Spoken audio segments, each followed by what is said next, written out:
Hello बच्चों, तो आज रिडॉक्स रिएक्शन की फर्स्ट डीबीपी में बात करते हैं और आज हम सीखेंगे ऑक्सीडेशन नंबर कैलकुलेट कैसे करते हैं और उससे रिलेटेड प्रश्न। ठीक है, तो चलिए फर्स्ट क्वेश्चन की तरफ डिस्कस करते हैं। The oxidation number of oxygen in Na2O2 is, ये हमारे पास में क्वेश्चन है। Oxidation number of oxygen calculate करना है, तो जिसका ऑक्सीडेशन नंबर कैलकुलेट करना होता है उसको हम लोग कितना मान लेते हैं, एक्स मान लेते हैं। तो अब Na2O2 में ऑक्सीजन की ऑक्सीडेशन स्टेट कैलकुलेट करने के लिए कैसे लिखेंगे इसको, 2 पहले हो गया। ठीक है, सोडियम की ऑक्सीडेशन स्टेट मैक्सिमम कितनी होती है, +1 + 2 into X is equal to 0।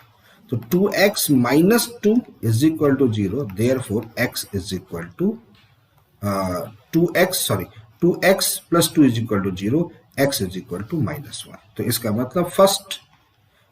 मतलब -1 यानी कि फोर्थ ऑप्शन करेक्ट है।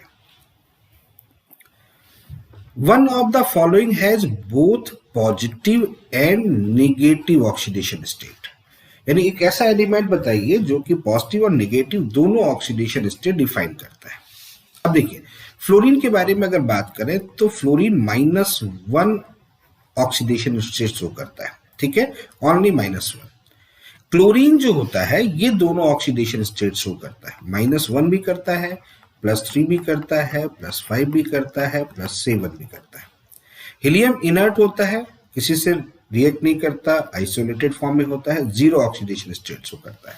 और सोडियम जो होता है वो मैक्सिमम जो होता है +1 ऑक्सीडेशन स्टेट शो करता है, तो माइनस नहीं करता। तो केवल एक क्लोरीन एक ऐसा एग्जाम्पल है जो कि पॉजिटिव और निगेटिव दोनों ऑक्सीडेशन स्टेट शो करता है, तो ऑप्शन सेकंड होगा। The oxidation state of osmium in OSO4 is, अब ऑस्मियम टेट्रा ऑक्साइड है हमारे पास में, तो ऑस्मियम टेट्रा ऑक्साइड में हमें ऑक्सीडेशन स्टेट किसकी निकालनी है, ऑस्मियम की निकालनी है। तो इसको x मान लेते हैं, ऑक्साइड है तो ऑक्सीजन की -2 होगी is equal to 0, therefore x is equal to +8। तो ऑस्मियम की जो ऑक्सीडेशन स्टेट है +8 है। और मैं आपको एक बात और बता दूं कि ये मैक्सिमम ऑक्सीडेशन स्टेट होता है। ठीक है, केमिस्ट्री में मैक्सिमम ऑक्सीडेशन स्टेट जो डिफाइन करता है वो ऑस्मियम करता है, बाकी जो होते हैं 6, 7, 5 लगभग ये करते हैं। Oxidation number of nitrogen in NH4 hold by SO4 is, nitrogen की ऑक्सीडेशन स्टेट निकालनी। हमारे पास में है डाई अमोनियम सल्फेट। ठीक है, अब डाई अमोनियम सल्फेट है तो इसमें नाइट्रोजन की कैलकुलेट करनी है। तो सिंपल सा तरीका ये है कि अगर हम इसको आयंस में तोड़ें तो किस में जाएगा, 2NH4+ SO4 2-, यानी कि अगर हम सिर्फ और सिर्फ NH4+ आयन को भी ले लें तो यहां पर जो नाइट्रोजन की ऑक्सीडेशन स्टेट होगी वही इस कंपाउंड में भी नाइट्रोजन की ऑक्सीडेशन स्टेट होगी। तो NH4+ की ऑक्सीडेशन स्टेट कैलकुलेट कर लो, NH4+ में N की ऑक्सीडेशन स्टेट कैलकुलेट कर लो। तो इसको मान लिया x 4 + 1, यानी हाइड्रोजन कितना हो गया, +1 इज इक्वल टू +1। तो x + 4 equal to +1, x is equal to +1 - 4, therefore -3। तो ऑक्सीडेशन स्टेट किसकी हो गई है, -3, यानी कि फोर्थ ऑप्शन करेक्ट होगा। In which of the following compound the oxidation number of iodine is fractional? देखिए ऐसे कौन सा एग्जाम्पल है जिसमें आयोडीन जो है वो फ्रैक्शनल ऑक्सीडेशन स्टेट को शो करता है। तो चलिए सॉल्व करते हैं। यहाँ पर आयोडीन है तो x मान लिया, +7 -1 इज इक्वल टू 0, तो x इज इक्वल टू कितना हो गया, +7 नहीं है। यहाँ कर लो 3x is equal to -1, 3x is equal to -1, x is equal to -1/3। हाँ, ये ऑप्शन हमारा फ्रैक्शनल का है। यहाँ देखो आप कितना होगा, यहाँ पर +5 होगा, आप सॉल्व कर लेंगे। यहाँ चेक कर लेंगे, यहाँ कितना होगा, +3। तो फाइनल आंसर कौन सा होगा, second. The oxidation number of cobalt in K3CONO2 whole 6, K3CONO2 whole 6। ठीक है, अब इसमें कोबाल्ट का ऑक्सीडेशन स्टेट कैलकुलेट करना है। अब कोबाल्ट का ऑक्सीडेशन स्टेट कैलकुलेट करना है तो पोटेशियम का +1 हो गया और इसका अपन ने x मान लिया। अब NO2 जो होता है किस में रहता है, -1 में रहता है, इसका मतलब इसकी ऑक्सीडेशन स्टेट कितनी हो जाएगी, -1 हो जाएगी। तो x + 6 -1 इज इक्वल टू 0, तो +3 plus x minus 6 is equal to 0, x minus 3 is equal to 0, तो x is equal to oxidation state +3 होगी, यानी कि यहाँ पर फाइनल आंसर जो आएगा वो +3 का आएगा। Phosphorus has the oxidation state of +3। अब देखिएगा 4 हमारे पास में ये कंपाउंड दिए हुए हैं और इसमें पूछा गया है कि इसमें जो फास्फोरस है उसमें किसकी ऑक्सीडेशन स्टेट +3 है। तो देखिए सबसे पहले एग्जांपल समझते हैं। फास्फोरस एसिड H3PO3, ये इसका फॉर्मूला होता है, ध्यान रखिएगा। हाइपोफॉस्फोरस एसिड H3PO2, ये इसका फॉर्मूला होता है। ठीक है। ऑर्थोफॉस्फोरिक एसिड H3PO4, इसका फॉर्मूला होता है। मेटाफॉस्फोरिक एसिड HPO3 होता है। अब आपको मैंने चारों एग्जांपल दे दिए, अब आपको सभी की ऑक्सीडेशन स्टेट कैलकुलेट करनी है। तो सबसे पहले बात करते हैं H3PO3 के लिए। तो H3PO3 के लिए कितना होगा, 3 + 1 + x + 3 - 2 इज इक्वल टू 0, तो +3 + x - 6 is equal to 0, therefore x is equal to +3, यानी कि ये फर्स्ट ऑप्शन ही जो +3 ऑक्सीडेशन स्टेट को शो करता है। अब आप इसको भी सॉल्व कर सकते हैं। 3 + x - 4 is equal to 0, x - 1 is equal to 0, x is equal to +1। ठीक है, इसकी सॉल्व कर सकते हैं। तो 4 × 2 8 में से 3 चले गए तो ये कितना हो जाएगा, 5। ठीक है, इसको भी आप सॉल्व कर सकते हैं। 6, ये भी कितना आएगा, 5। तो फाइनल आंसर कौन सा हो जाएगा हमारे पास में, फास्फोरस एसिड।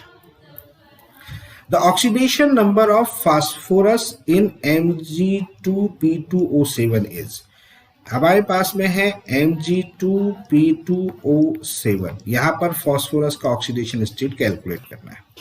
तो मैग्नीशियम कितना है, मैक्सिमम ऑक्सीडेशन स्टेट शो करता है +2, तो 2 + 2 + 2x + 7 - 2 इज इक्वल टू 0, तो +4 + 2x - 14 इज इक्वल टू 0, तो 2x इज इक्वल टू 10, तो x इज इक्वल टू कितना आ गया, +5, यानी कि कितना ऑक्सीडेशन स्टेट होगा इसका, +5 होगा। यानी Mg2P2O7 में फास्फोरस की ऑक्सीडेशन स्टेट +5 है। In which of the following compound nitrogen has an oxidation state of -1? In which of the following compound nitrogen has an oxidation state -1? तो चलिए नाइट्रोजन की ऑक्सीडेशन स्टेट कैलकुलेट करते हैं। सभी जगह पे नाइट्रोजन की ऑक्सीडेशन स्टेट कैलकुलेट करते हैं। देखो नाइट्रोजन के लिए तो यहाँ पर 2x - 2 इज इक्वल टू कितना हो जाएगा, 0, तो x इज इक्वल टू यहाँ कितना होगा, +1 होगा। 2x - 2 is equal to 0, x +1, तो ये ऑप्शन नहीं है। x + 2 - 2 is equal to -1, x - 4 equal to -1, तो x इज इक्वल टू यहाँ कितना होगा, +3, ये ऑप्शन नहीं है।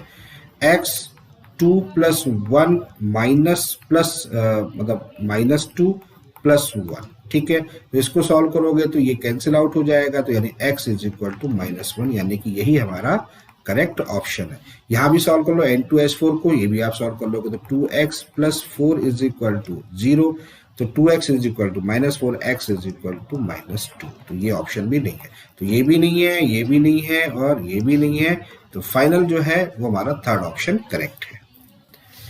Which of the following is a redox reaction? देखो redox reaction क्या होता है, पहले तो इसको समझ सकते हैं। redox reaction means होता है वो रिएक्शन जिसके अंदर ऑक्सीडेशन पॉसिबल हो और साथ ही साथ में जिसमें रिडक्शन पॉसिबल हो। ठीक है, ऑक्सीडेशन पॉसिबल हो, रिडक्शन पॉसिबल हो, वो रिएक्शन रिडॉक्स रिएक्शन कहलाती है।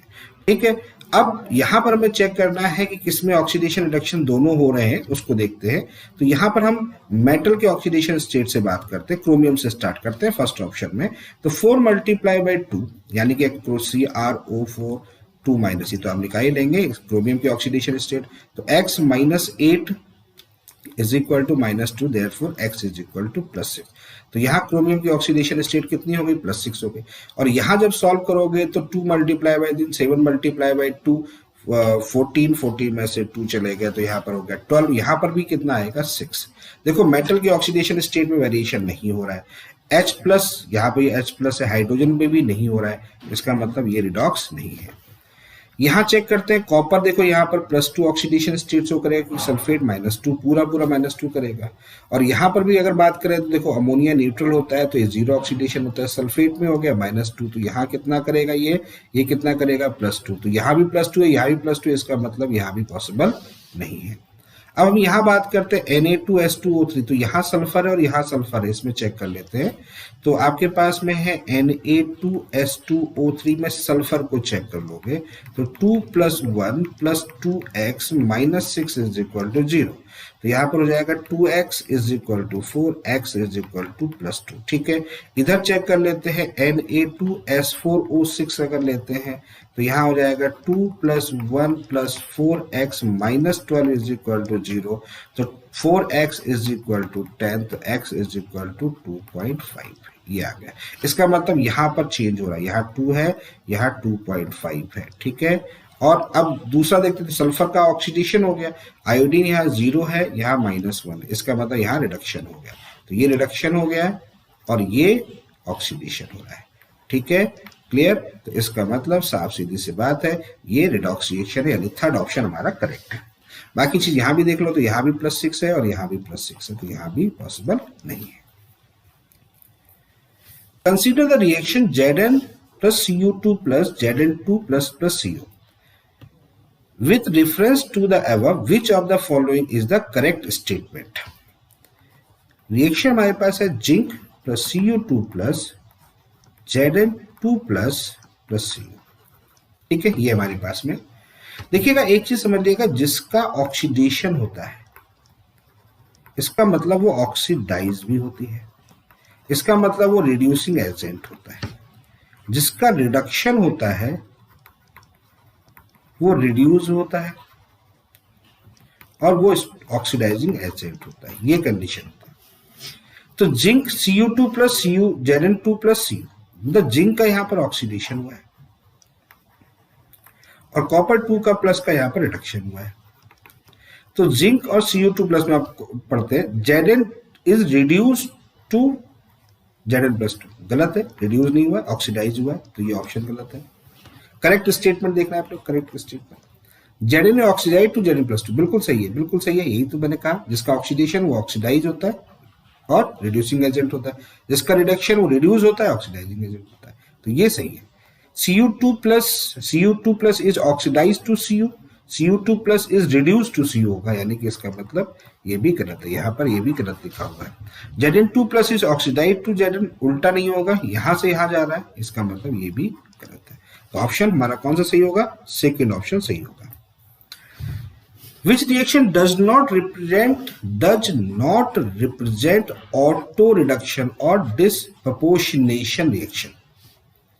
देखिए, आप इसको समझे पहले, ऑटो रिडॉक्स या डिसप्रोपोर्शनेशन रिएक्शन, मैं शॉर्ट में लिख दिया मैंने, ठीक है, ये क्या होती है? ये बेसिकली ऐसे होता है कि जैसे कोई एलिमेंट ए है, उसका ऑक्सीडेशन स्टेट 0 है, उसी का ऑक्सीडेशन हो जाए और उसी का रिडक्शन हो जाए, यानी कि इधर से इधर देखो, यहाँ पर ये ऑक्सीडेशन हो रहा है और यहाँ से यहाँ देख रहे हो, इसका ही रिडक्शन, तो उसी का ऑक्सीडेशन उसी का रिडक्शन हो जाता है, तो ये जो रिएक्शन होती है वो ऑटो रिडॉक्स या डिसप्रोपोर्शनेशन रिएक्शन कहलाती है। तो अब यहाँ पर चेक करना है, नॉट पूछना है, नॉट मतलब जो पॉसिबल नहीं है। तो Cl2 यहाँ 0 है, यहाँ -1 है, और यहाँ पर अगर सॉल्व करेंगे 3 × 2 6, यानी कि ये 5 होगा। तो देखो 0 से -1 रिडक्शन और 0 से +5 ऑक्सीडेशन, इसका मतलब ये डिसप्रोपोर्शनेशन रिएक्शन है। कॉपर देख लो, Cu+2 और यहाँ पर 0, इसका मतलब यहाँ पर ये इसका ऑक्सीडेशन हो रहा है और यहाँ पर इसका क्या हो रहा है? रिडक्शन हो रहा है, तो इसका मतलब ये भी क्या है? डिसप्रोपोर्शनेशन है। यहाँ देखो -1 है, ये -2 है, ये 0 है, चेंज हो रहा है, ये भी आपके पास डिसप्रोपोर्शनेशन। यहाँ पर देखो जो आपके पास में नाइट्रोजन है, ये -3 है, नाइट्रोजन जो यहाँ पर होगा वो -3 होगा, आप सॉल्व कर लेंगे। अमोनिया में अमोनियम आयन में -3, यहाँ हो गया 0, यहाँ कितना हो गया 6, यहाँ हो गया +3। देखो यहाँ से यहाँ तक ये रिडक्शन हो रहा है और यहाँ से यहाँ ये ऑक्सीडेशन हो रहा है, इसका मतलब फोर्थ जो ऑप्शन है वो वहां पर रिडॉक्स तो हो रहा है, जैसे रिडॉक्स रिएक्शन तो पॉसिबल है, रिडॉक्स रिएक्शन हो रही है, बट बट ऑटो रिडॉक्स नहीं है, ऑटो रिडॉक्स नहीं है। क्यों नहीं है ऑटो रिडॉक्स नहीं है, क्यों नहीं है but auto redox not possible? क्योंकि दो डिफरेंट एलिमेंट का हो रहा है, यहां पर एक ही एलिमेंट का हमें चाहिए, सिंगल एलिमेंट का चाहिए, वहां डिफरेंट एलिमेंट का हो रहा है, इसलिए नहीं है। ठीक है, in the reaction x minus plus xO3 minus plus H plus x2 plus S2 the molar ratio in which x minus xO3 minus reacts। इसको बड़ा सिंपल तरीके से कर सकते हैं। x माइनस प्लस यहाँ पर है xO3 माइनस, कन्वर्ट किस में हो रहा है, प्लस H प्लस, कन्वर्ट किस में हो रहा है, x2 प्लस S2। ठीक है, अब आप एक काम करो, इसमें चेंज देखो, यहां से यहां तक का चेंज देखो, या इसको डिफरेंट कर लेते हैं, सेपरेट कर लेते हैं, x माइनस से x2 सेपरेट कर लेते हैं। ये तो ये चेंज कितने का हो गया, 2 का चेंज हो गया। इसको सेपरेट कर लेते हैं, x3 माइनस से x2 कर लेते हैं, इसको सेपरेट कर लेते हैं, तो यहाँ कितना हो जाएगा आपके पास में 5। तो यहाँ से यहाँ तक का चेंज कितना हो गया, 10 का चेंज हो गया। तो जितने का चेंज हो रहा है इसका मतलब वही हमारे पास में कंडीशन है। तो इसको हम ऐसे कह सकते हैं n1 x1 is equal to n2 x2। तो n1 की वैल्यू यानी कि हमें किसकी मान लेते हैं, सपोज इसकी n1 मान लेता हूँ, इसके कितने मान लेता हूँ, n2 मान लेता हूँ। तो n1 into 2 is equal to n2 into 10, यही तो होगा। तो यहाँ पर हो जाएगा n1 upon n2 is equal to 10/2, that's mean 5/1। तो n1 ratio n2 is equal to 5 ratio 1। ठीक है, और भी तरीके हैं इस क्वेश्चन को सॉल्व करने के लिए, और भी तरीके हैं, बाय द बैलेंसिंग भी आप सॉल्व कर सकते हो इस क्वेश्चन को। मैंने यहाँ पर इस मेथड से सॉल्व कर लिया। तो इसका फाइनल आंसर क्या आ जाएगा, सेकेंड ऑप्शन करेक्ट है।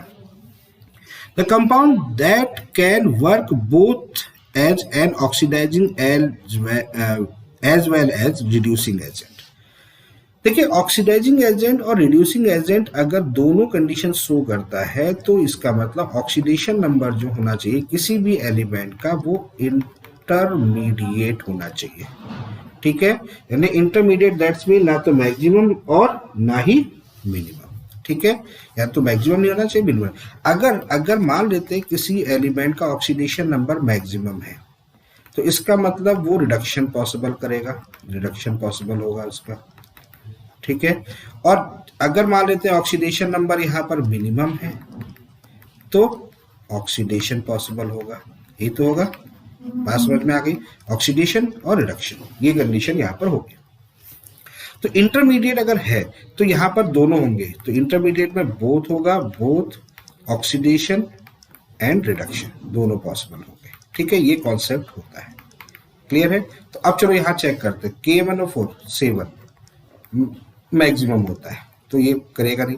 -1 बोथ, ये बोथ है क्योंकि -1 ऑक्सीजन की बात करें, ऑक्सीजन जो होता है उसके दोनों होंगे -2 एंड 0। -2 जो होता है ये कैसा होता है, मिनिमम होता है। 0 कैसा होता है, मैक्सिमम होता है। क्लियर है, ये कंडीशन यहाँ पर होती है। तो ये करेक्ट, ये हमारा करेक्ट होगा। Fe+3 maximum. ठीक है, Cr2O7 +6 मैक्सिमम। क्लियर है, तो ऑप्शन जो है हमारा कौन सा है, सेकंड सही है। Which of the following behave as both oxidizing and reducing agent? देखिए, जिन एलिमेंट का ऑक्सीडेशन नंबर जो होता है वो इंटरमीडिएट होता है। इंटरमीडिएट का मतलब not maximum not minimum, not maximum not minimum. ठीक है, ना तो मैक्सिमम हो, not maximum and not minimum. ठीक है, ये कंडीशन जहां पर होती है वो हमारा इंटरमीडिएट ऑक्सीडेशन नंबर होता है। और अगर इंटरमीडिएट ऑक्सीडेशन नंबर है तो इसका मतलब उस कंडीशन पर वो ऑक्सीडाइजिंग एंड रिड्यूसिंग एजेंट दोनों नेचर यहां पर शो करेगा। ठीक है, ऑक्सीडाइजिंग रिड्यूसिंग दोनों नेचर यहां पर शो करेगा। क्लियर है? तो अब यहां पर देखो, सल्फर का देखो +6 है, ये मैक्सिमम होता है तो इसका मतलब यहां नहीं होगा। सल्फर यहाँ +4 है, तो देखो सल्फर की बात करें तो सल्फर में आपके पास -2 से +6 तक, ये तो -2 जो होता है ये मिनिमम होता है और +6 होता है मैक्सिमम। ठीक है, तो इन्हीं दोनों के बीच में तो 4 है, इंटरमीडिएट है। कैसा है ये, इंटरमीडिएट है, तो इंटरमीडिएट है, दोनों शो करेगा। देखो -2 है, मिनिमम है, ये नहीं करेगा। यहाँ पर देखो +5 है, इसका मतलब ये मैक्सिमम है। ठीक है, तो इसका करेक्ट ऑप्शन कौन सा होगा, सेकेंड ऑप्शन करेक्ट हो। तो बच्चों ये रही आज की डीपीपी। चलिए फिर मुलाकात होगी नेक्स्ट डीपीपी के साथ।